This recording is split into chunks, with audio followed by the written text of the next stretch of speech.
In so many ways, I think it is awesome that I get to sort of preach on the day that we also celebrate Father Warren's 75th birthday. The temptation to turn this more into a roast than a homily was quite strong at many, many times. And I'll only share just a few things that I had in that particular area. But the truth is, we're here to celebrate both our patron, St. Thomas More, and Father Warren because I think they share many wonderful qualities.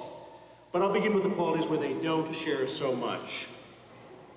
The first, when I met Father Warren, it wasn't actually in person, it was on the phone as I was discerning my vocation to the Society of Jesus. I had sent emails to a number of different religious orders and the Archdiocese saying, hey, I think I have a vocation, what do I do next? The Archdiocese had contacted me first, and I went to their office, and they were really good, and they said, well, you know what, here's this book, the size of a telephone book in the old days, if you remember those, filled with religious orders, and why don't you go to this retreat in Buffalo, Minnesota? I left thinking, okay, that sounds like a good idea, but then Father Warren called, and after we were chatting and so on, he wanted to get to know who I was, and then said, you know, I'm going to be helping out at this retreat in Buffalo, Minnesota at the Christ the King Center. You should go to that retreat. Well, it's very rare that God sort of hits you upside the head twice, so I was pretty convinced I was going to be on that retreat. But then I said, well, Father Warren, the Archdiocese just invited me to this same retreat. To which Father Warren replied, without skipping a beat, great, we'll split the costs. Ever watchful of the penny, Father, ever watchful. But if you've been around Father Warren at all, I'm sure you've heard many of his unusual sayings. Perhaps the funniest is his Wisconsin tumor that he likes to talk about. That would be his belly. I would like to say that Wisconsin has called and they'd like you to pick a different state to blame that upon. Something more appropriate like Texas or Alaska. That was a joke. I didn't clear that one with him ahead of time. I'll probably change that at 10:30. No worries. The other thing that he likes to claim is that he is Milwaukee direct. Now this, my friends, is actually where we start getting into the person of St. Thomas More and their similarities. Because one of the graces of Father Warren is that he never lets you not know what he's thinking. He has an edit button, but he doesn't always choose to use it. But in that grace of always telling you what he's thinking, you can always be assured that if he's happy with something, he lets you know, and if he's not happy with something, he equally lets you know. For a guy like me who can sometimes sort of marinate on people's words or thoughts or sort of obsess on, ooh, did he really mean this when he said that? That's incredibly refreshing. It's a wonderful way of recognizing that when he says, RJ, you did a great job, he means that, and I can own that in a very real and personable way. And I think St. Thomas More is a man who always wanted to say what he meant, and he meant what he said, being very careful to think about the various ways in which he wanted to live his life. It is said that he led this prayer almost every day. St. Thomas More writes, grant me, O Lord, good digestion and also something to digest. Grant me a healthy body and the necessary good humor to maintain it. Grant me a simple soul that knows how to treasure all that is good and that doesn't frighten easily at the sight of evil, but rather finds the means to put things back in their place. Give me a soul that knows not boredom, grumblings, sighs, and laments, nor excess of stress because of that obstructing thing called I. Grant me, O Lord, a sense of humor. Allow me the grace to be able to take a joke, to discover in life a bit of joy, and to be able to share it with others. In the same way, I could hear Father Warren saying these words every morning. Whether or not he does or not, it is the way he lives his life. It is an insight into the ways that we celebrate our patron today and recognizing how to live a good life.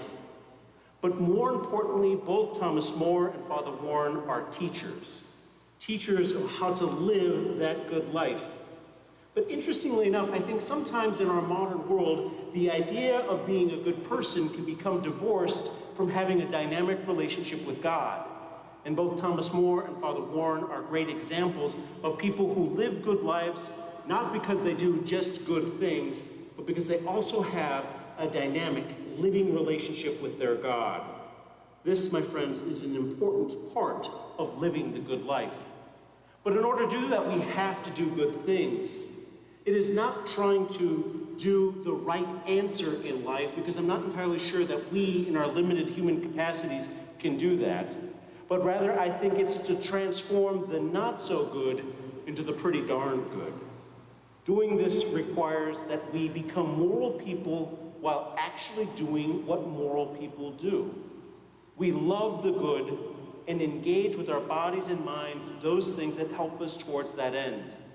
That's paraphrasing a bit of St. Thomas Aquinas, but the idea is simple. If we want to be good people, if we want to live good lives, we have to do good things, and it begins in the source of good itself, that is Jesus or in God. And even St. Thomas More has this wonderful sort of short line in which he sort of summarized that quite well, saying that the ordinary arts that we practice every day at home are of more importance to our soul than their simplicity might suggest. It's in the being kind to our neighbors, it's in being the kind to our family members, it's in being kind to those people with whom we would rather not be kind that we find ourselves working towards the good life, a life well lived. Perhaps it's a life well lived the way that Father Warren might live a good life, celebrating God and having a good cigar. In those moments in which we enter into the ways in which we help and build one another up. So how do we build one another up? And for me, that is about being moral and working on forming our consciences, listening to the way that God is inviting us to do good things. Forming our consciences can be as exacting as trying to figure out what is this very morally pernicious thing doing in our lives, or as simple as whether or not I choose to be joyful today rather than sorrowful. And so in order to do this, there are basically 4 steps. And the first is being open to truth, that is, this relationship with God, as we've spoken about.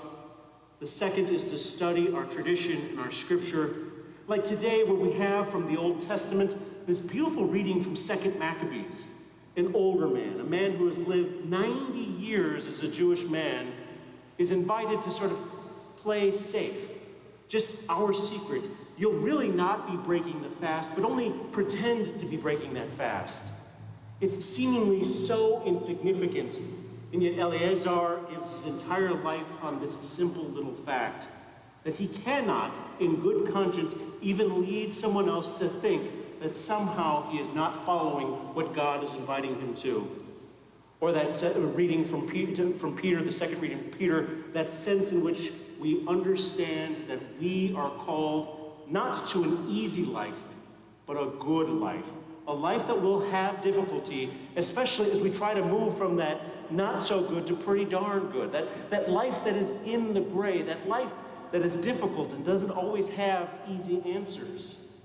So we have to be in relationship with that divine God who loves us first so that we can love others. We need to examine the facts of the moment and be willing to admit when we are not fully aware of all of the facts at hand. This is a position of humility. This is a position that I think more often than not, Father Warren exudes of just saying, here's a thing I don't know. His great wisdom on leadership is not to have all the facts, but to find those who do. But to begin that way, we must be able to admit what it is we do not know. And to do this in our everyday lives means that we have to have a sense of balance, a sense of generosity for those people that we are working with. Whatever it is, if we are not generous, if we do not exude that love of God in giving the other the benefit of the doubt, even when it is quite difficult, we become morose, vain, or perhaps worse, we think we know it all. Another quote from Thomas More I think is equally apt here when he says that extreme justice is an extreme injury. That is to say that if we hold ourselves too seriously, if we make everything about doing it exactly right or exactly wrong, we actually do injury to people. For we ought, he continues, for we ought not to approve of those terrible laws that make the smallest offenses capital, nor of the opinion that the Stoics that makes all crimes equal. There are different circumstances. There are different things for which we must lay down our lives, but we must be able to have balance And again, I think in order to have balance, we must be willing to be humble and recognize that God first gives us that information. As earlier in the Gospel of Mark says, let your yes mean yes and your no mean no. Anything more is from the evil one. When we begin to sort of go into that little trick of the dark spirit that says, well, did they really mean what they said? I think we're actually being tempted by the dark spirit. But if we have, as Father Warren calls it, that sense of Milwaukee direct, if we can imitate that sense in our lives in which we say what we mean and mean what we say, we actually are able to live that yes as yes or no when we do mean no. Being a good person truly cannot be separated from a dynamic relationship with God, and thus that helps explain today's gospel. Because God is not saying that he wants division. God is not saying that he wants us to be cast out from one another and to be constantly fighting one another, but God is asking us to make a choice, and that choice is God. You see, as the gospel goes on, it's not just that he creates enmity between son and father, daughter and mother and sibling, but rather those who choose their family over the love of God, or another way of saying, those who choose the world really are the ones who are choosing their own peril. They're choosing to separate themselves from the good life, the way to live in harmony and with love. And so, my friends, as we celebrate this great feast of Thomas More, on the 75th birthday of Father Warren, let us repeat those words of Thomas More. Let us have a good sense of humor. Let us have the grace to be able to take a joke and to discover in life a bit of joy. And most importantly, let us share it with others. In the name of the Father, the Son, and the Holy Spirit.